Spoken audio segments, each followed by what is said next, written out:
আসসালামু আলাইকুম, আমি মাজহারুল ইসলাম শাও। স্টোরি টেলিং বাই শাওনের আরেকটি নতুন পর্বে আপনাদের সবাইকে জানাই সাদর আমন্ত্রণ। আজকে আমি আপনাদের সাথে যে ঘটনাটি শেয়ার করব সেই ঘটনাটি হচ্ছে ইত্তেফাকের শেষ পর্ব।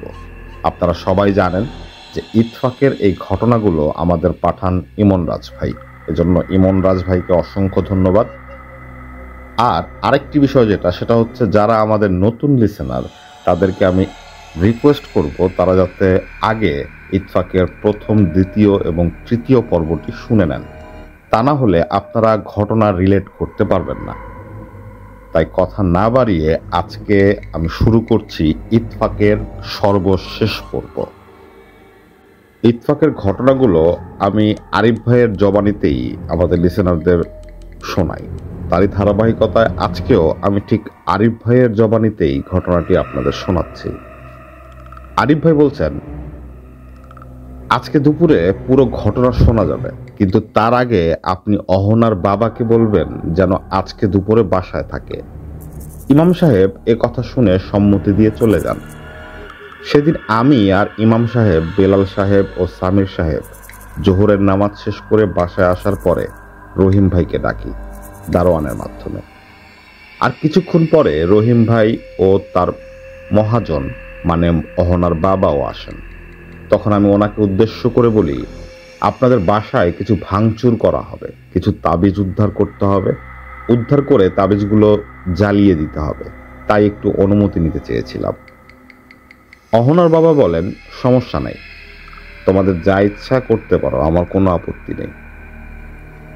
আরিফ ভাই বলেন, তাহলে আপনি এবার আসতে পারেন, মানে ইমাম সাহেব আপনাকে যে কাজ দিয়েছেন আপনি সে কাজ কমপ্লিট করার চেষ্টা করুন, আর আমরা রহিম ভাইকে নিয়ে আপনাদের বাসায় যাচ্ছি। অহনার বাবা বললেন, ঠিক আছে। ইমাম সাহেব বললেন, আমি এখন পর্যন্ত কতজনকে আপনার বাসায় উপস্থিত করিয়েছি? রহিম ভাই বললেন, 2 জন এসেছেন। তখন আমি ইমাম সাহেবকে উদ্দেশ্য করে বলি, হুজুর চলেন। তখন আমরা সকলে অহনাদের বাসায় চলে আসলাম। বাসায় এসে যখন একসাথে এই সব তাবিজগুলো নিয়ে পোড়াচ্ছিলাম তখন অহনা আমাদের সামনে এসেছিল। সামনে মানে দরজার সাথে দাঁড়িয়ে আমাকে উদ্দেশ্য করে বলছিল, আপনার সাথে কিছু কথা বলা যাবে হুজুর? তখন আমি একটু চমকে উঠে পেছনে তাকাই, দেখি একটা মেয়ে। রহিম ভাই আমাকে বলল, ওর নামই অহনা হুজুর। অহনা তখন আমাকে বলল, আমি আপনার সাথে কিছু কথা বলতে চাই একান্তে। তখন আমি মেয়েটার দিকে অবাক হয়ে তাকিয়েছিলাম, মনে মনে চিন্তা করছিলাম ও আমার সাথে কি বলতে যাচ্ছে। তখন ইমাম সাহেব আমার কাঁধে হাত দিয়ে বললেন মেয়েটাকে উদ্দেশ্য করে, মা, যা বলার আমাদের সামনে ওকে বলতে পারো। তখন অহনা রহিম ভাইকে বলল, ওনাদেরকে ড্রয়িং রুমে নিয়ে আসো। আমরা তাবিজগুলো জ্বালিয়ে তাবিজের ছাইগুলো একটা থলির মধ্যে নিয়ে রহিম ভাইকে বললাম, এবার চলেন। তখন রহিম ভাই আমাদেরকে এই ড্রয়িং রুমে নিয়ে আসেন। আমরা সেখানে এসে বসি। তখন অহনার আম্মু এবং রহিম ভাই আমাদের জন্য দুপুরের খাবার নিয়ে এসেছিলেন। আমরা সেখানে খেয়ে নেই। খাওয়া শেষ করে বসেছিলাম। তখন ইমাম সাহেব রহিম ভাইকে উদ্দেশ্য করে বলছিলেন, অহনা আমাকে ডাক দাও, সে যেন কি কথা বলতে চেয়েছিল। তখন রহিম ভাই সম্মতি দিয়ে ভেতরে চলে যান। অহনা, রহিম ভাই ও অহনার আম্মু আসেন এবং সামনের সোফাতে বসেন। ইমাম সাহেব তখন বললেন, তুমি তখন কি যেন বলতে চেয়েছিলে মা, তুমি এখন বলতে পারো। এবার অহনা বলতে শুরু করলো, আমার কলেজ এক্সাম শেষ করবার পরে আমরা সব বান্ধবীরা এবং তাদের কাজিনরা একটা ট্যুরের আয়োজন করেছিলাম, কিন্তু এখানে কথা কাটাকাটি হয়ে যায়। কেউ বলছিল কক্সবাজার যাবে, আবার কেউ বলছিল রাঙামাটি যাবে, আবার কেউ বলছিল সিলেটের চা বাগান দেখতে যাবে। এক একজনের এক এক মতামতের জন্য সেদিন ওই ট্যুরের আয়োজনটাকে ক্যান্সেল করে দেওয়া হয়। সেদিন রাতে এক একজনের সাথে কথা বলতে বলতে বলেছিল পরের দিন কলেজে সবাই উপস্থিত হতে।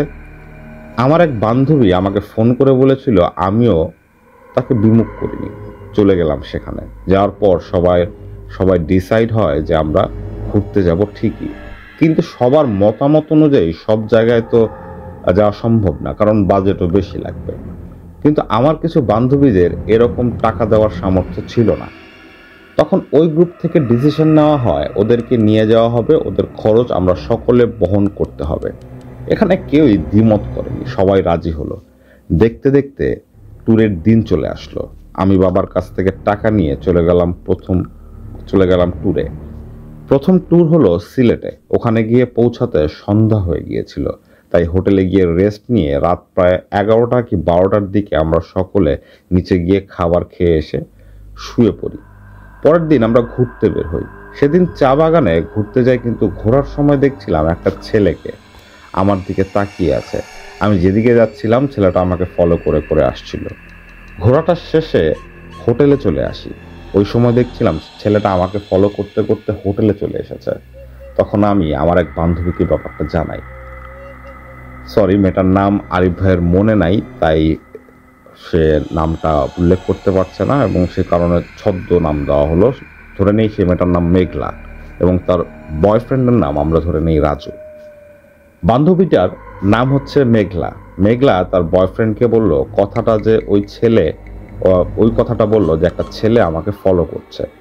তখন রাজু ওই ছেলের কাছে যায়, কথাবার্তা বলে চলে আসে। পরের দিন আমরা মাজারে ঘুরতে যাই, আর মাজারে ঘোরার সময় দেখছিলাম ওই ছেলেটা এখানে। তখন আমি আমার বান্ধবীদের কাছ থেকে একটু আলাদা হওয়ার পরে ছেলেটা আমার কাছে এসে আমাকে প্রপোজ করে।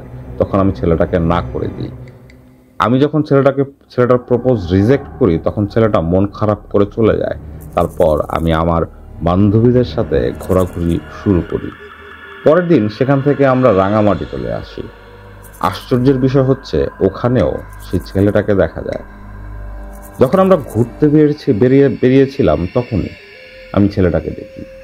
তখন আমি রাজুকে বলি ছেলেটা আমাকে ফলো করতে করতে এখান পর্যন্ত চলে এসেছে। তখন রাজু ওই ছেলেটার কাছে যায়।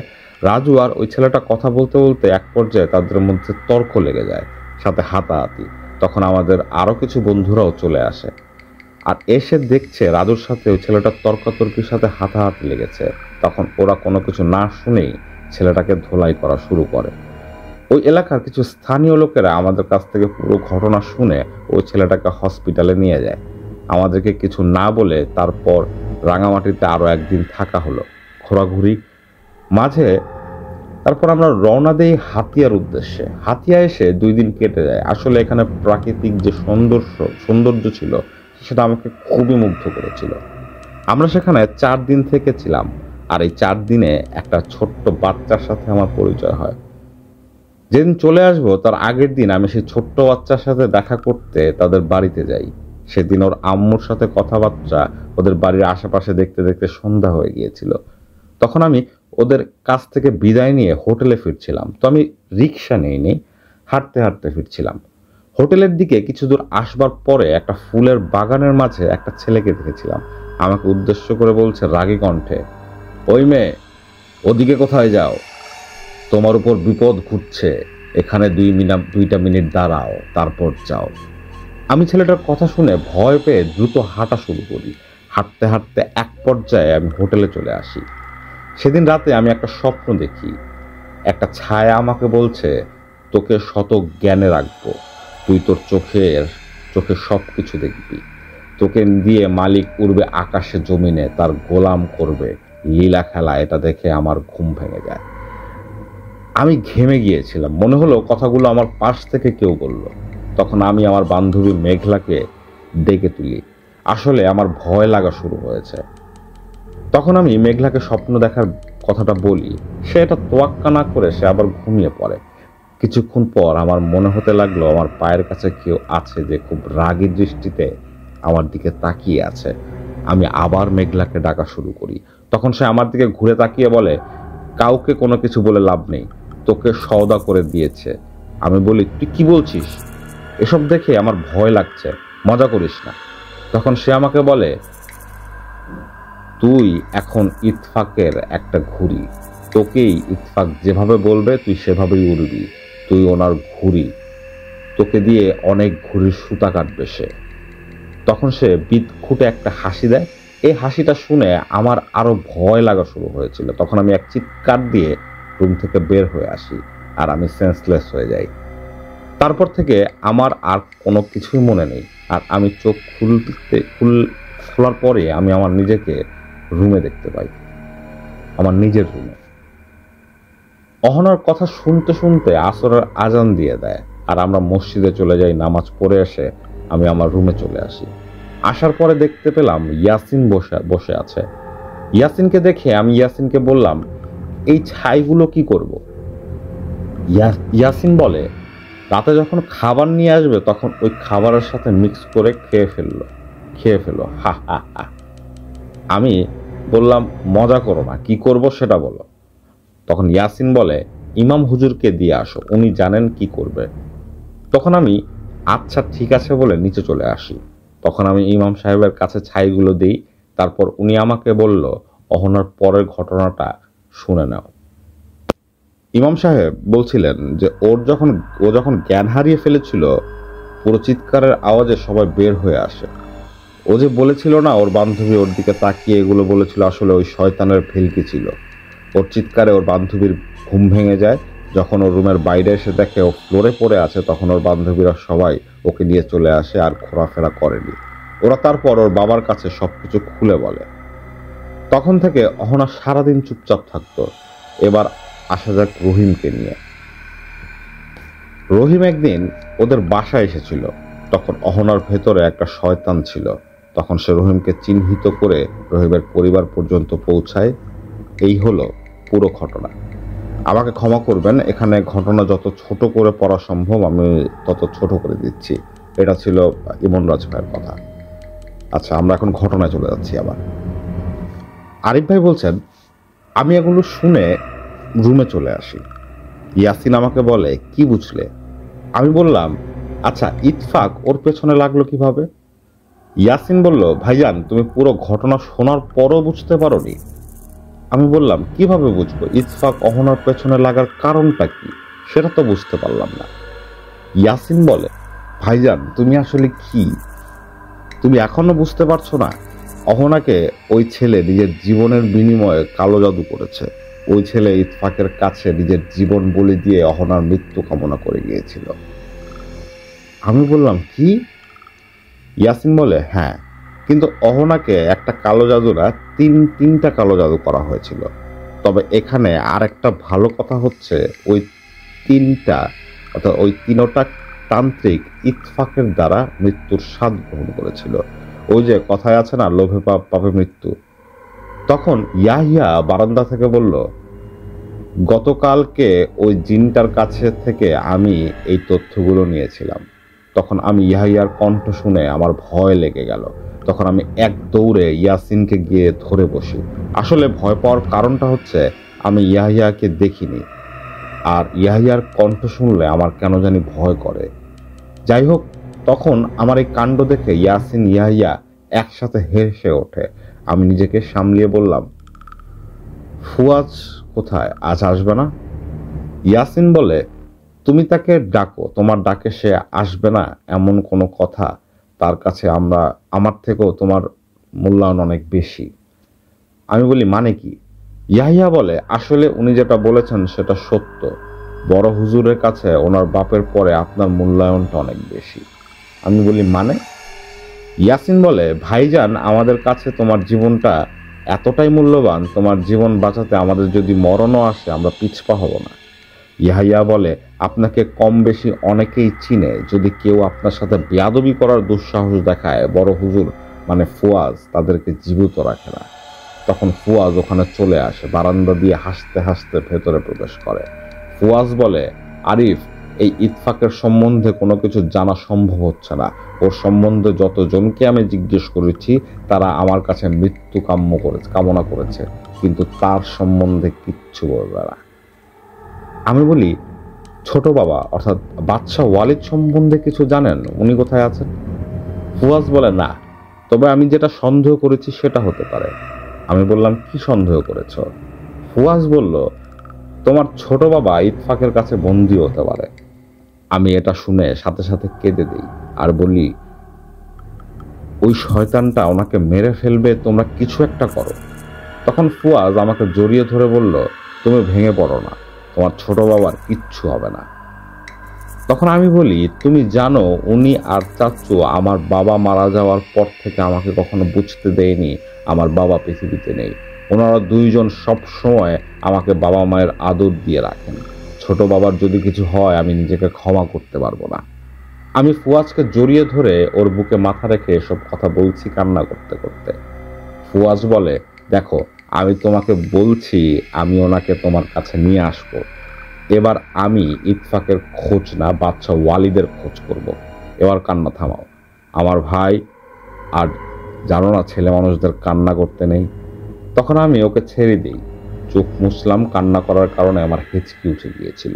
ফুয়াজ তখন ইয়াহিয়া আর ইয়াসিনের দিকে তাকিয়ে বলল, ওর খেয়াল রেখো আমি আসছি, এটা বলে ও চলে যায়।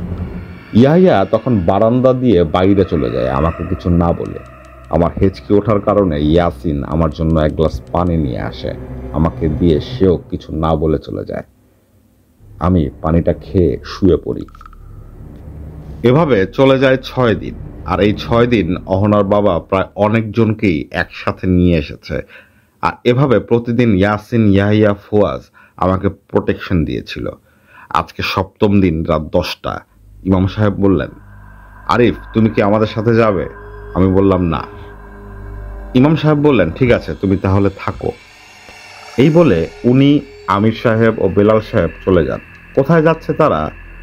তাই তো অহনার বাবা এতদিন যাদেরকে তাদের বাসায় নিয়ে এসেছিল সাহায্যের জন্য, ঠিক তেমনি তাদেরকেও যারা সাহায্য করেছিল তাদেরকে সহ যেই রুমে রাখা হয়েছে ওনারা এই 3 জন সেই রুমেই যাচ্ছে। ইতফাকের এইসব জিনদেরকে মারার জন্য আমি রুমে বসে থাকি। হঠাৎ একটা সালামের আওয়াজ শুনলাম আর সুঘ্রাণ পেলাম। আমি বুঝতে পারলাম কে এসেছে। আমি পেছনে তাকিয়ে দেখি উনি। আমি সালাম নিয়ে আবার সালাম দেই আর এক দৌড়ে ওনাকে জড়িয়ে ধরি, কাঁদি। উনি আমাকে সামলাবার চেষ্টা করছেন আর বলছেন, কি হয়েছে? কান্না থামাও, কি হয়েছে বলো। আমি কোনো কথা বলছিলাম না। তখন উনি নিচের ফ্লোরের দিকে তাকিয়ে কিছু একটা দেখতে লাগলেন। বললেন, আমি একটু আসছি, তুমি কান্না থামাও। এটা বলে আমাকে ছাড়িয়ে উনি ভ্যানিশ হয়ে যান। আপনারা কি ভাবছেন কে এসেছে? হ্যাঁ, ঠিকই ভেবেছেন, বাদশাহ সুলতান এসেছেন। প্রায় 5 মিনিট পরে উনি এসে আমার সাথে দাঁড়ান আর শান্তভাবে বললেন, আমি ছিলাম না এই কমাস, তোমাকে কত করে বলেছি তুমি আর এসব কাজে জড়াবে না, জড়ালে কেন? খুব ঠান্ডাভাবে মিষ্টিভাবে একটা ছোট্ট বাচ্চাকে মানুষ যেভাবে আদর করে বোঝায় ঠিক তেমন ভাবে বলল। আমি বলি, ইমাম সাহেব নিয়ে আসছিলেন আর ছোট বাবা আমাদেরকে সাহায্য করেছিল। বাদশাহ সুলতান বলল, দেখো আমি তোমার ছোট বাবাকে খুব ভালো করে চিনি। ও নিজের থেকে শক্তিশালী কারোর সামনে তোমাকে উপস্থাপিত করবে না। আর হলো ইমাম সাহেব কি জানে ও কার বিরুদ্ধে রুখে দাঁড়াচ্ছে? ও কতটা হিংস্র, নির্লজ্জ, অহংকারী ও শক্তিশালী এন্টিটির সামনা করতে যাচ্ছে। এর পরিণাম খুব ভয়ঙ্কর হতে পারে। আমি বলি, কিন্তু চাচ্চু ছোট বাবা তো বলল ও অনেকগুলো পরিবারকে টার্গেট করে তাদেরকে বলি দিয়ে শয়তানের নামে শক্তি বৃদ্ধি করতে চায়। বাদশাহ সুলতান বলে, জানি না, তবে যদি এমনটা হয় তাহলে ওর বিরুদ্ধে তো রুখে দাঁড়াতে হবে কাউকে না কাউকে। আমি বলি, তুমি এখানে যাদেরকে দেখছো এদের মাধ্যমে তো তাদের পরিবারকে ক্ষতি করতে চায় এই শয়তান। বাদশাহ সুলতান অবাক হয়ে আমার দিকে তাকিয়ে বলল, কি? ওর এত বড় স্পর্ধা হলো কি করে যে একজন জিন হয়ে ইনসানের উপর কবজা করতে চায়? আমি বলি, এই জন্যই তো ছোট বাবা ওর বিরুদ্ধে রুখে দাঁড়াতে চেয়েছিল। বাদশাহ সুলতান বলল, চেয়েছিল মানে? ও কোথায়? আমি আবার কান্না করে দিয়ে ওনাকে জড়িয়ে ধরে বলি পুরো ঘটনা। আর ছোট বাবাকে ধরে নিয়ে গেছে আর আমার মনে হচ্ছে এতদিনে ওনাকে মেরে ফেলেছে। তখন বাদশাহ সুলতান আমাকে জড়িয়ে ধরে আমার মাথায় হাত বুলিয়ে দিয়ে বলতে লাগলো, কিচ্ছু হবে না তোমার ছোট বাবা কিচ্ছু হবে না, আমি আছি তো। তখন আমি এ কথা শুনে বলতে লাগলাম, না তুমি যাবে না, ছোট বাবাকে হারিয়েছি, তোমাকে হারানোর শক্তি আমার কাছে নেই। ইতফাক খুব শক্তিশালী। আমি শক্তিশালী বলাতে উনি আমাকে ধমক দিলেন। বাদশাহ সুলতান বললেন, তোমাকে না বলেছি এ সমস্ত কথা কখনো বলবে না। উপরের দিকে আঙ্গুল ইশারা করে তিনি বলেন, তিনি একক, তিনি মহান, তিনি পরম দয়ালু, তিনিই শক্তিশালী। তার সামনে কোনো শক্তিশালী কেউ দাঁড়াবার ক্ষমতা রাখে না। আমি মাথা নাড়িয়ে ব্যাপারটা বুঝলাম সেটা তাকে বুঝাই। তারপর উনি বললেন, তাহলে এ সমস্ত কথা যেন দ্বিতীয়বার তোমার মুখে না শুনি। উনি আমার নীরবে কান্না করা দেখে আমার মাথায় হাত বুলিয়ে বললেন, চিন্তা করো না, তোমার ছোট বাবার কিচ্ছু হবে না। আমি তারপর কোনো কিছু বলছিলাম না দেখে উনি আমার চোখের পানি মুছে আমাকে খাটে বসিয়ে বললেন, তুমি শুয়ে ঘুমিয়ে পড়ো, আমি শেষ রাতে আবার আসবো। তখন আমি মাথা ঝাঁকিয়ে হ্যাঁ বোঝাই তাকে। এরপর তিনি চলে যান। তখন আমি কান্না করতে করতে ঘুমিয়ে পড়ি। সেদিন আমি ফজরের নামাজটা পড়তে পারিনি। তারপর সকাল 10টায় ইমাম সাহেব আমাকে ডেকে তুলেন। ইমাম সাহেব বললেন, কি হয়েছে বাবা, তোমার শরীর খারাপ?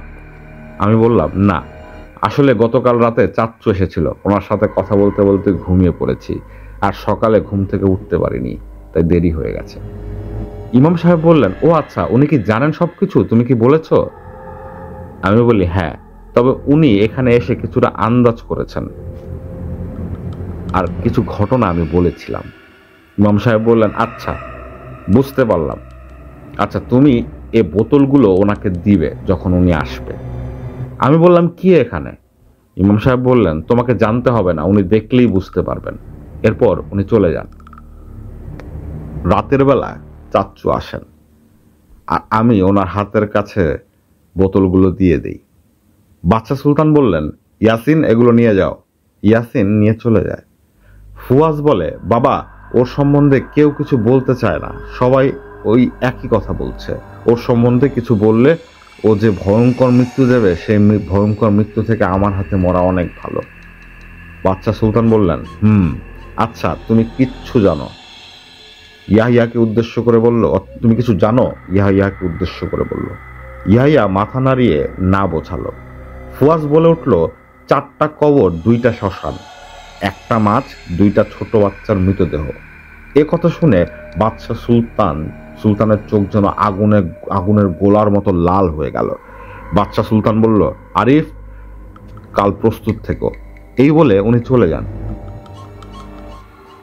ফুয়াজ তখন আমায় বলল, কাল থেকে আমাদের মিশন শুরু, আজ রাত ভালো করে ঘুমিয়ে নাও, আর ইমাম সাহেবকে সকালে বলে দিও তুমি যতদিন না এই বাড়ি থেকে বের হতে বলবে ততদিন পর্যন্ত যেন বের না হয়, আর বাড়িটা বন্ধ যখন আছে তা যেন থাকতে দেয়।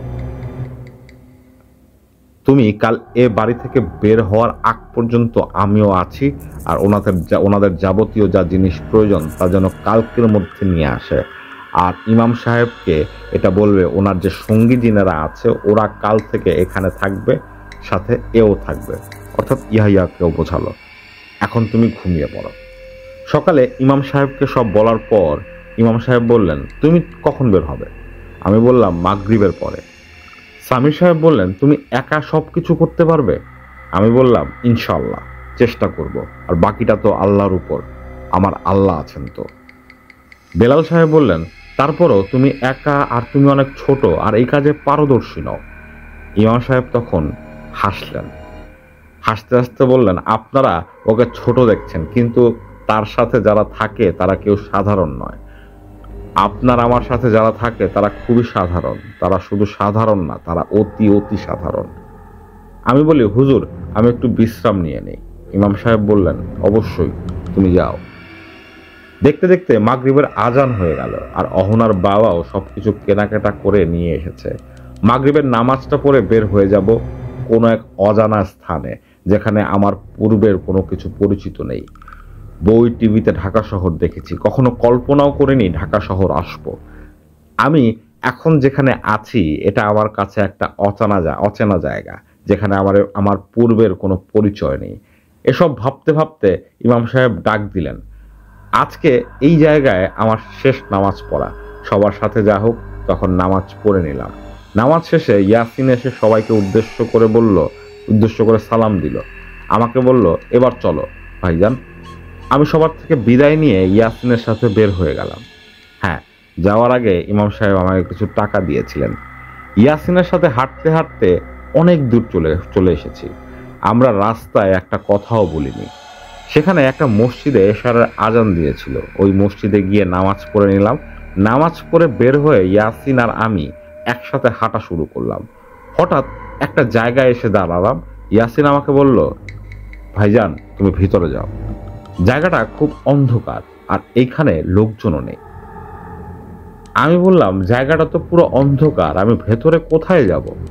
ইয়াসিন বলল, ভাইজান তুমি ভেতরে গিয়ে চোখ বন্ধ করে কিছু দোয়া পড়বে, দেখবে তুমি সবকিছু দেখতে পাচ্ছ। আর তুমি সেখানে একটা লাশ পোড়ানোর জায়গা দেখবে, সেখান থেকে কিছু হাড় আর তাবিজ পাবে, সেগুলো নিয়ে আসো।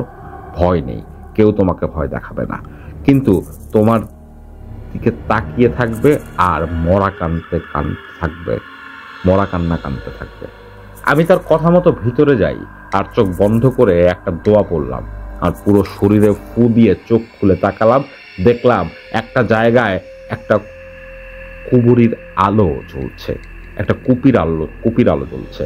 আমি সেখানে যাই আর দেখি একটা লোহার চিতার পেছন থেকে ইয়াসিন চিৎকার দিয়ে বলল, ভাইজান ওখানের মাটিটা একটু খোঁড়ো আর তার নিচে সব পাবে। আমি তার কথা মতো মাটিটা খুঁড়লাম, খুঁড়তে খুঁড়তে কিছু হাড্ডি পেলাম আর তার সাথে কিছু তাবিজ পেলাম। তারপর সেগুলো নিয়ে যখন আমি আসতে যাব, তখন ইয়াসিন আমায় চিৎকার দিয়ে বলতে লাগলো, ভাইজান সেগুলো ওখানে জ্বালিয়ে দাও। তার কথা মতো আমি তখনই আগুন জ্বালিয়ে সেগুলো জ্বালাতে গেলাম। তখনই আমি কান্নার আওয়াজ শুনতে পেলাম। আমি সেগুলো তোয়াক্কা না করে সবগুলো তাবিজ জ্বালিয়ে দিয়ে বাহিরে চলে আসলাম, আর ছাইগুলোতে পানি দিয়ে চলে আসলাম। যখন আমি শ্মশান থেকে বের হতে যাব, পেছন থেকে একটা ভারী কণ্ঠ বলল, তুই কার সাথে দুশ্মনী করছিস? তুই তাকে চিনিস? সে যখন আসবে তখন পালানোর পথ পাবি না। তখন আমি শ্মশান ঘাটে দাঁড়িয়ে পেছনে ঘুরে দেখলাম, যেখানে আমি তাবিজ হাড্ডিগুলো জ্বালিয়েছি ওখানে একটা ছায়ামূর্তি, তার চোখগুলো শুধু বোঝা যাচ্ছে, যা লাল বর্ণের। সে আমাকে বলল, কথাটা মাথায় রাখিস। তখন আমি তাকে উদ্দেশ্য করে বলি, ডাক তুই তোর বাপকে, আমি তার সাথে মোকাবেলা করার জন্য প্রস্তুত। তখন আমি দেখলাম অজস্র চোখ চারপাশে আমার দিকে তাকিয়ে আছে আর তারা চিৎকার দিয়ে কান্না করছে। তখন সে ছায়ামূর্তি আমাকে বলল, তোর সাথে খুব জলদি দেখা হচ্ছে এখন। আমি বললাম, এটা তো কেবল শুরু, এখন অনেক কিছু করার বাকি। তোর ওই ইতফাককে আমি এই নোংরা মাটির জমিনে গড়িয়ে দেব, তোরা শুধু ওকে আসতে বলিস। এই বলে আমি বাহিরে চলে আসি। হাঁটতে হাঁটতে একটু দূরে চলে আসার পরে দেখলাম দুটো ঘোড়া দাঁড়িয়ে আছে। ইয়াসিন একটা ঘোড়া উপর উঠে বসলো আর আমাকেও বলল উঠে বসতে। আমিও বসলাম। কিছু দূর আসবার পর আমি বুঝতে পারলাম আমি একটা রাজ্যে এসেছি। এই রাজ্যটার সাথে আমার পূর্বের পরিচিতি থাকার কথা না।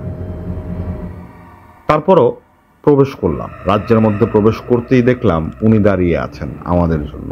আমি বললাম, চাচ্চু এখন আমরা কোথায় যাব, কি করব? বাদশাহ সুলতান বললেন, এখন তুমি কিছুক্ষণ বিশ্রাম নিয়ে নাও, কিছুক্ষণ পর ফুয়াজ তোমাকে নিয়ে কোনো একটা জায়গায় যাবে, সেখানে কিছু কাজ তোমাকে করতে হবে। আমি তার কথার সম্মতি দিয়েছিলাম। তখন তিনি একজনকে বলল, ওর রুম দেখিয়ে দাও, আর আমাকে বলল তুমি গিয়ে বিশ্রাম করো।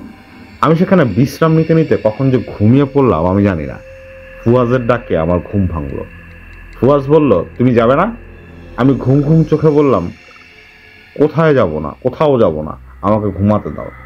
ইয়াসিন বলল, ভাইজান আর কত ঘুমাবে? পুরো 24 ঘন্টা ঘুমানো তোমার শেষ, উঠো, খাওয়া দাওয়া করে নেবে। তখন আমি হকচকিয়ে উঠে বলি, আমি পুরো একদিন ঘুমিয়েছিলাম। ইয়াসিন বলল, তোমার দুনিয়ার একদিন, বলে সে হাসতে থাকে। ফুয়াজ বলে, উঠো, তৈরি হয়ে নাও। আমি তখন সেখানে গিয়ে নিজেকে পরিষ্কার করে হাত মুখ ধুয়ে আমি আসতে যাব, তখন সে আমাকে জড়িয়ে ধরে বলল, অর্থাৎ তামি আমাকে জড়িয়ে ধরে বলল, তুমি ভালো না, তুমি গেলে আর আসো না। আমি বললাম, না বোন, আমি ব্যস্ত থাকি তাই আসতে পারি না, কিন্তু তুমিও তো আসতে পারো আমার কাছে। তামি বলে, বাবা ভাইরা আমাকে নেয় না। আমি তামিকে বলি, খাবার খাবে? তামি তখন আমাকে বলে, তুমি ভালো না। এই বলে এক দৌড়ে চলে যায়। আমি বাদশাহ সুলতানের একমাত্র ছোট্ট এবং আদরের মেয়ে তামির কথা বলছি। যাই হোক, আমি সেখানে খাবার খেয়ে প্রাসাদের বাইরে এসে একটা নদীর তীরে এসে দাঁড়াই। তখন দেখি বাদশাহ সুলতান আমার পাশে দাঁড়িয়ে আমাকে বলছে, তোমার সাথে একজন যাবে নদীর মাঝখানে, সেখানে একটা দুনিয়া পাবে, সেখানে তুমি গেলে তোমাকে একটা মাছ দেওয়া হবে, সেই মাছ নিয়ে আবার চলে আসতে হবে, শোনো, ভয় পাবে না। আমি বলি, আমি একা যাব? বাদশাহ সুলতান বললেন, না, তোমার সাথে ও যাবে, ওর নাম তুহিন। ও আসলে কে আমি জিজ্ঞেস করি। বাদশাহ সুলতান বলেন, ও আমার বিশ্বস্ত একজন। তার কিছুক্ষণ পর একটা নৌকা আসে, সেটাই আমি আর তুহিন উঠে বসি। আর বেশ খানিকক্ষণ পর হঠাৎ একটা রাজ্য দেখি যেটা নদীর পানির উপর ভেসে আছে। আমরা সেটার উপর দিয়ে যাই এবং ভেতরে ঢুকে যাই। সেখানে একজন এসে একটা থলিতে একটা মাছ তুহিনের হাতে দিয়ে চলে যায়। আর যখনই আমরা ওই রাজ্য থেকে বের হব, ওই সময় কোথা থেকে একটা বাজ পাখি বিশাল বড় সে এসে আমাকে আটকে দেয় একটা খাঁচায়। তখন তুহিন ওর উদ্দেশ্যে কিছু বলে যা আমার অজানা। তখন ওই বাজ পাখিটা খাঁচাটা নিয়ে আবার চলে যায়। যাওয়ার আগে আমার দিকে তাকিয়ে এক চিৎকার দিয়েছিল। আমি আর তুহিন বাদশাহ সুলতানের রাজ্যে আবার ফিরে আসি। আমি তখন ফুয়াজকে দেখে ওর কাছে সব বলে দিই। তখন ফুয়াজ চলে যায় আর কিছুক্ষণ পর তুহিনকে নিয়ে আমার সামনে আসে আর বলেছে ও গিয়েছিল তোমার সাথে। আমি বললাম হ্যাঁ। তখন তুহিন বলে, ওটা ইতফাকের কাজ, ইতফাকের বাজ। অর্থাৎ যেই চিলটা এসেছিল, যে বাজ পাখিটা এসেছিল, সেটা ছিল ইতফাকের। তখন ফুয়াজ বলে, তুমি তাকে কি বলেছিলে? তুহিন বলে, আসলে বড় হুজুর, ওর সামনে আমাদের কোনো কিছুই কাজে আসবে না। তখন আমি তার সাথে কৌশলে চালাকি করে বেঁচে ফিরে আসি। আর তখন আমি ওই বাজকে বলেছিলাম, তুমি একা, আমরা বাহিরে হাজারো হাজারো বাজ নিয়ে দাঁড়িয়ে আছি যারা তোমাকে ছিঁড়ে চিড়ে খাওয়ার জন্য বসে আছে। আমরা এখানে তোমাকে মারার জন্য এসেছি। তখন এই বাজ একটা চিৎকার দিয়ে হুঙ্কার দেয় আমাকে। তখন আমি বুদ্ধির মাত্রা খাটিয়ে বলেছিলাম, তুমি যদি ওনাকে না ছেড়ে দাও তাহলে তোমাকে এখন ছিঁড়ে ছিঁড়ে খেয়ে ফেলবো। নিজের ভালো চাও তো চলে যাও। তখন সে চলে যায় আর আপনার ভাইকে চিৎকার দিয়ে ধমক দেয়। ফুয়াজ এই কথা শুনে রাগে গড়গড় করছিল। তখন কোথায় থেকে যেন ইয়াসিন চলে আসে। তখন ইয়াসিন তুহিনকে উদ্দেশ্য করে বলে, আমরা কোথায় যাচ্ছি সেটা যেন বাবা না জানতে পারে। আর আমাকে বলছে, তুমি এই মাছটা বাবাকে দিয়ে আসো। আমি তখন ভেতরে গিয়ে চাচ্চুর হাতে মাছটা দিয়ে আসার সময় চাচ্চু আমাকে জিজ্ঞেস করলো, ওখানে কি কোনো সমস্যা হয়েছে? তখন আমি কি বলবো বুঝতে পারছিলাম না, আমতা আমতা করছিলাম। তখন উনি আবারও বললেন, কি হয়েছে বলো। তখন আমি ওনাকে সবকিছু খুলে বলি। তখন উনি আমাকে বলেন, তুমি কি এসব কথা তোমার ভাইদের জানিয়েছো? আমি বললাম হ্যাঁ। তখন উনি আবার বললেন, ওরা তোমার জন্য বাহিরে অপেক্ষা করছে, তাই না? তখন আমি মাথা নাড়িয়ে হ্যাঁ বললাম। তখন উনি বললেন, বুঝতে পারছি, আচ্ছা ঠিক আছে, সাবধান থেকেও যাও, তাদের সাথে সাবধানে যাও। তারপর আমি বাহিরে চলে আসি। ইয়াসিন আমাকে জিজ্ঞেস করলো, বাবা কি কিছু বুঝতে পেরেছে? আমি বললাম, ওনাকে সবকিছু বলে দিয়েছি। ওয়াজ বলে উঠলো, উনি কি বলেছে? তখন আমি বললাম, উনি বলেছেন সাবধানে যেতে, নিজেদের খেয়াল রাখতে। তখন ফুয়াজ বলল, এই প্রথম উনি পারমিশন দিয়েছেন। আজ এই ইতফাকের চামচাদেরকে উচিত শিক্ষা দিব, চলো। তারপর আমরা আবার চলে আসি সেই নদীর মাঝখানে। আসার পরে ফুয়াজ ও ইয়াসিন লুকিয়ে থাকে আর আমাকে বলল, তুমি তাদেরকে অনুসরণ করে ডাকো, বলো আমি এসেছি, এবার আয় তোরা। আমি ফুয়াজের কথা মতো সেই জায়গায় গিয়ে দাঁড়াই আর মনে মনে ডাকি। প্রায় অনেকক্ষণ পর দেখলাম সেই বাজ পাখিটা আর তার সাথে অনেকেই আসছে। ওই বাজটা একটা অবয়বের রূপ নিল আর আমাকে বলছে, তোর হিম্মত কি तारीफ करना पड़ेगा, तुझे मालूम है किसका सामला कर रहा है तू? আমি বললাম, চামচামি বন্ধ করো, তুই এটা চিন্তা কর তোর সাথে এখানে এখন কি হতে চলছে। এই কথা শুনে উপস্থিত সবাই হাসতে শুরু করলো। সেই অবয়বটা বলল, तू क्या सोच रहा है? तो मुझको मारने के लिए आया है या तुझे मालूम है लेकिन हम यहाँ आके ये जमीन बंद कर दिया है, देख तो उधर। আমি পেছনে ঘুরে দেখি ইয়াসিন আমার দিকে আসতে যাচ্ছে কিন্তু আসতে পারছে না। অবয়বটা বলে, अब क्या करेगा? আমি তখন বলি, তোরা ওকে আটকানোর জন্য এই বন্দি খেলা খেলেছিস। সে অবয়বটা বলে, उसने वो अगर शेर है तो हम बब्बर शेर है। তখন আমি বলি, তোরা যদি বাব্বার শের হস, তোদের শিকার করে শিকারীরা। অবয়বটা আবার বলে, কন হ্যাঁ জো হামকো শিকার করেগা? তখন আমি বলি, দেখ তোর পিছে। আমার কথা শুনে সবাই পেছনে ঘুরে তাকায় আর দেখে ফুয়াজ একটা সিংহের পিঠে বসে কিছু খাচ্ছে, আর সিংহটা দেখতে উদ্ভট। ওরা সবাই এখন আমার দিকে তাকায় আর বলছে, ইসনে আন্দর কেসে আয়া? তখন আমি বলি, ও ভেতরে কিভাবে আসছে? এই কথা বলে আমি হাসি। কি হলো, তোরা না বললি আমাকে মারবি? আয়, তোরা প্রথমে যেটা বলেছিস সেটাই সত্য, তোদেরকে মারার জন্যই আমি এখানে এসেছি। তখন ইয়াসিন আমার পেছনে এসে দাঁড়ায়। তারপর হঠাৎ করে আকাশে অগ্নি পাখিগুলো চিৎকার দিয়ে হুঙ্কার দিতে থাকে। আমি উপরে তাকিয়ে দেখছিলাম, শুধু তখনও ওই বাজ সেই অবয়বটা বলল, तुम वही हो जिनके बारे में हम सुना है।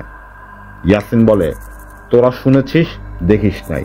এখন আমি এমন এক তাণ্ডব ঘটাবো যা আবার তোর পরের জন্য সবাই শুনবে আর বলবে আমাদের পূর্বের বংশের শক্তিশালী হাতিয়াররা তার হাতে ধ্বংস হয়েছিল। ফুয়াজ বলে, কিরে ছোট, তুই তোর নামে ইতিহাস গড়বি, আমায় কি সুযোগ দিবি না? ইয়াসিন বলে, তোমার ইতিহাসের তুলনা ভাইজান আমার এই ইতিহাসের তুলনায় আমার এই ইতিহাসের কিছুই হবে না। ফুয়াজ বলল, তুই যা করার কর, ও শুধু আমার শিকার। এখানে ওই বাজ পাখির মানে সে অবয়বটাকে ফুয়াজ বোঝালো। ইয়াসিন বলে, না ভাইজান, তা হবে না, ও আমার ভাইজানকে হুঙ্কার দিয়ে ধমক দিয়েছে, ও আমার শিকার। ফুয়াজ বলে, ভুলে যাস না আমি তোর বড়। ইয়াসিন বলল, না ভাইজান, ভুলে যাইনি। ফুয়াজ বলে, আচ্ছা ঠিক আছে, দুইজন একসাথে শিকার করি ওর। ইয়াসিন বলে তাহলে তো আরো ভালো হয়। তখন হঠাৎ করে তুহিন কোথা থেকে চলে এসে আমার চোখ ঝাপটে ধরে নেয়, আর কিছুক্ষণ পর আমার চোখ ছেড়ে দেয়। তখন দেখছিলাম ইয়াসিন একটা ছায়াকে ধরে বলছে, ইতফাককে বলবি তার সময় শেষ হয়ে এসেছে, আর আমি তাকে খুঁজছি। এই বলে সে তাকে ছেড়ে দেয়। ফুয়াজ আমাকে বলছে, এখানে শুধু একজনকে ছেড়ে দেওয়া হয়েছে, আর তুহিনকে ইশারা করে বলল ফলো করতে সেই ছেড়ে দেওয়া অবয়বটাকে। আর আমরা সেখান থেকে চলে আসি সুলতানের রাজ্যে। আর যাইনি সেখানে। ফুয়াজ আর আমি চারদিকে অন্ধকার। ফুয়াজ বলল, তুমি হাঁটতে হাঁটতে সামনে যাও, সেখানে একটা হোটেল দেখতে পাবে, তুমি সেই হোটেলে গিয়ে উঠে পড়ো, কাল তোমায় একটা কাজে বের হতে হবে। আমিও চলে আসি সেই হোটেলে, এক রাতের জন্য উঠে পড়ি। পরের দিন মাগরিবের পর ফুয়াজ আসে আর আমায় দেখিয়ে দিল রাতে এই জায়গায় আসতে। তখন আমি চলে আসি, রাতে সেখানে গিয়ে দাঁড়াই, হাতের ঘড়িতে তাকিয়ে দেখি এখন রাত 11টা বাজে। হঠাৎ ফুয়াজ চলে আসলো আর আমাকে বলছে, তুমি সামনে যে গোরস্থান দেখছো সেখানে যাও, সেখানে 4টা কবর দেখবে একসাথে, আর এই 4টা কবরের মাঝখানে একটা ফুল গাছ দেখবে। এই 4টা কবরের মাটি ওই ফুল গাছ সহ জ্বালাতে হবে। আমি বললাম, মাটি কিভাবে জ্বালাবো? ফুয়াজ বলল, মাটি জ্বালাবে কেন, মাটি দিয়ে গোল করবে আর ওই ফুল গাছ রাখবে তার মাঝখানে। আমি বললাম, আচ্ছা ফুল গাছ জ্বালাবো কি করে, ওইটা তো একদম কাঁচা। তখন ফুয়াজ বলল, না, গাছটা শুকনো হয়ে আছে, কিন্তু গাছ শুকনো হলেও গাছের ফুল কিন্তু শুকনো না। আমি বললাম, জ্বালানোর পর কি করব? ফুয়াজ বলে, গাছ যখন জ্বলতে থাকবে ওই সময় এর ভেতর ওই কবরগুলো থেকে তাবিজ উদ্ধার করতে হবে, মোট 16টা। তাবিজগুলো 4টা কবরের মাঝখানে পাবে। আমি বললাম, কবরগুলো থেকে মানে? ফুয়াজ বলল, কবর খুঁড়ে তাবিজ বের করতে হবে, মনে রাখবে ওই ফুল গাছটা, ওই ফুলটা যতক্ষণ আগুনে জ্বলবে ততক্ষণের মধ্যেই তাবিজগুলো বের করতে হবে। তাবিজগুলো উদ্ধার করে আগুনে ফেলে দিলে আবার পুনরায় দেখবে আগুন দাউ দাউ করে জ্বলছে। আমি গোরস্থানে ঢুকলাম, চারপাশটা ভালো করে তাকিয়ে দেখলাম সবগুলো কবর একসাথে। তখনও ফুয়াজ আমাকে গোরস্থানের এক কোনায় দেখিয়ে দিল। আমি সেখানে যাই এবং ওই গাছটা দেখতে পাই। গাছটা দেখে মনে হচ্ছে গাছটা মরে গেছে, কিন্তু গাছের ফুলটা এখনো তাজা। ফুয়াজ আমাকে বলল, তাড়াতাড়ি করো। আমি 4টা কবর থেকে মাটি নিয়ে মিক্স করি, ওই ফুল গাছটার চারপাশে ছিটিয়ে যেই না আগুন জ্বালাবো মনে হচ্ছে কেউ আমার ঘাড়ে নিঃশ্বাস ফেলছে। আমি চারপাশ দেখতে লাগলাম, দেখলাম ফুয়াজ নেই। আমার হুট করে ভয় লেগে গেল। আমি ফুয়াজকে ডাকা শুরু করলাম। তখন ফুয়াজ বলল, এই কাজ একবার শেষ করো, তারপর ওদের আমি দেখাচ্ছি। আমার ভাইকে ভয় দেখানোর সাজা কি আমি এবার ওদের দেখাবো। আমি ফুয়াজের তাবিজটা গলায় পরে আগুন জ্বালিয়ে দিলাম আর খুব দ্রুত কবর খুঁড়তে লাগলাম। ফুয়াজ বলেছিল চারটা কবরের মাঝখানে 16টা তাবিজ পাবো মাটি খুঁড়লে। তার কথা মতো দ্রুত করতে লাগলাম। হঠাৎ করে পেছনে তাকিয়ে দেখি আগুন প্রায় নিভু নিভু অবস্থা। হঠাৎ হাতে তাবিজগুলো লেগে গেল। 4টা তাবিজ যখনই আবার আগুনে ছাড়লাম, পুনরায় আগুন ধাউ ধাউ করে জ্বলতে লাগলো। আমি আবার দ্বিতীয় কবরে মাটি খুঁড়তে লাগলাম। খুঁড়তে খুঁড়তে 4টা তাবিজ আবার পেয়ে গেলাম। সেগুলো আবার আগুনে ফেলে তৃতীয় কবর, চতুর্থ কবর, সকল তাবিজ জ্বালানো শেষ। তখন ফুয়াজ বলল, ওই ফুলটা নিয়ে আসো। আমি তার কথা মতো ফুল নিয়ে গেলাম। তখন ফুয়াজ বলল, মাথা নিচু করে চোখ বন্ধ করো। আমিও চোখ বন্ধ করলাম। আর কিছুক্ষণ পর ফুয়াজ আমাকে বলল, চোখ খোলো। চোখ খুলে দেখি আমি অহনার বাসার সামনে। তখন সকাল হবে প্রায়, আর আমার শরীরটা প্রচুর দুর্বল হয়ে পড়ল।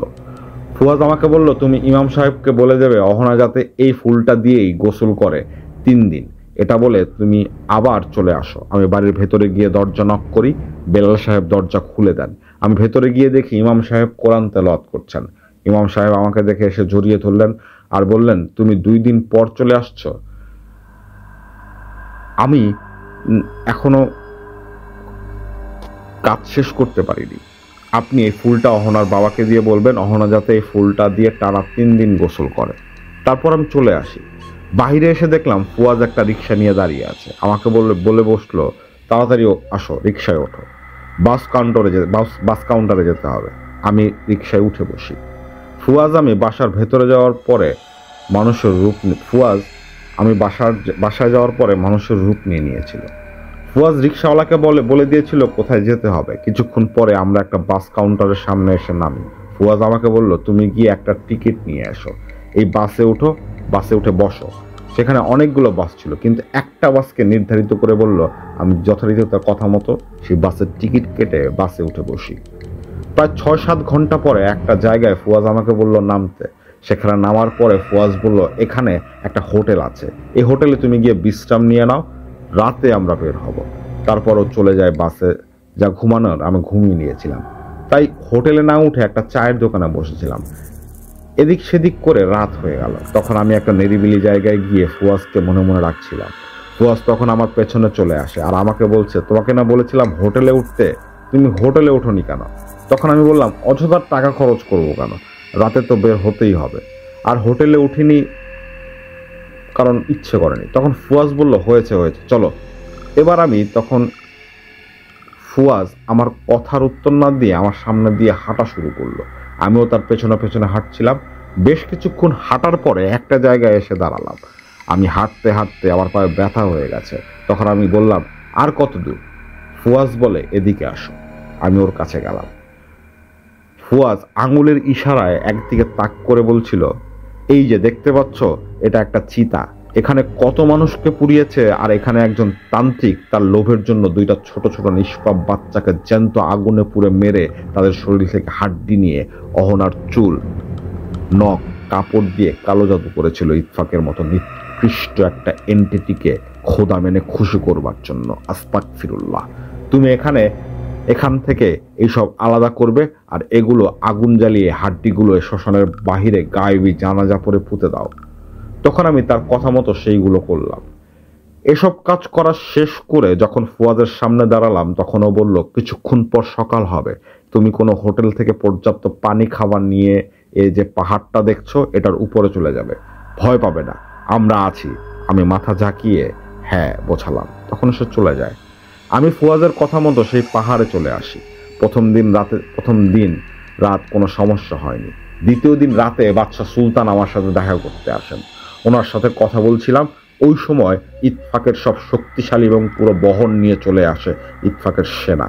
আমাদের উপস্থিত জায়গায় বাদশা সুলতান এবং আমি কিছু বুঝে ওঠার আগে ওরা আমাদেরকে ঘিরে ফেলে আর আমাদেরকে বন্দি করে একটা খাঁচায়, আমাকে একটা খাঁচায় এবং বাদশা সুলতানকে আর একটা খাঁচায় নেয়। আমাকে একটা খাঁচায় ওই দিনের মতো বিশাল অনেকগুলো বাজ পাখি ছিল। সেখানে আমাদের 2 খাঁচা 2 বাজ পাখি নিয়ে চলে আসে একটা প্রাসাদের সামনে আমাদেরকে রাখা হয়। তখন সেখানে দেখলাম বাচ্চা ওয়ালিদ একটা খাঁচায় বন্দী হয়ে পড়ে আছে। আমাকে কিছুক্ষণ পরে খাঁচা থেকে বের করা হয়। আমি বাইরে বের হয়ে এসে বাচ্চা সুলতান এবং বাচ্চা ওয়ালিদকে যেসব খাঁচায় বন্দি করা হয়েছে আমি সেদিকে ছুটে যাই। ছুটে যাওয়ার সময় কেউ একজন আমার পেছন থেকে ঘাট ধরে প্রাসাদের গেটের সামনে ফিটকে ছুঁড়ে মারে। আমি উড়ে গিয়ে সেখানে পড়ি। ব্যথায় আমি চিৎকার দিয়ে উঠি, আর আমার ব্যথাতে বাচ্চা সুলতান বাচ্চা ওয়ালিদ গর্জে ওঠে। তখন দেখলাম প্রাসাদের গেট থেকে কেউ একজন আসছে, যার মাথায় বিশাল এক মুকুট। দেখতে সে হিংস্র না হলেও তার পেছনে এবং চারপাশে থাকা এন্টিটিগুলো অনেক হিংস্র এবং দেখতে অনেক ভয়ঙ্কর। তখন সেখানে বিশাল মুকুট পরা ওই ব্যক্তি আমার সামনে এসে দাঁড়ায় আর নিজের পরিচয় দেয় যে সে ইতফাক। इत्फाक बोले, छोटा एक बच्चा है तू और तू मेरा खिलाफ होने की हिम्मत क्या है। আমি বললাম, আমার ভুল হয়েছে, আপনি আমার ছোট বাবা এবং চাচুকে ছেড়ে দিন, আমি কখনো আপনার বিরুদ্ধে দাঁড়াবো না। इत्फाक बोले, तू मेरा बहुत गुलाम को मारा है, तुझे मैं छोड़ दूं ऐसे ही। আমি বলি, আমি তো বললাম আমার ভুল হয়েছে, আপনি আমাকে ক্ষমা করে দিন। তখন इत्फाक बोले, नहीं, तू मेरा ख्वाहिश छीन लिया है, मेरा सपना, और कह रहा है छोड़ दूं कैसे।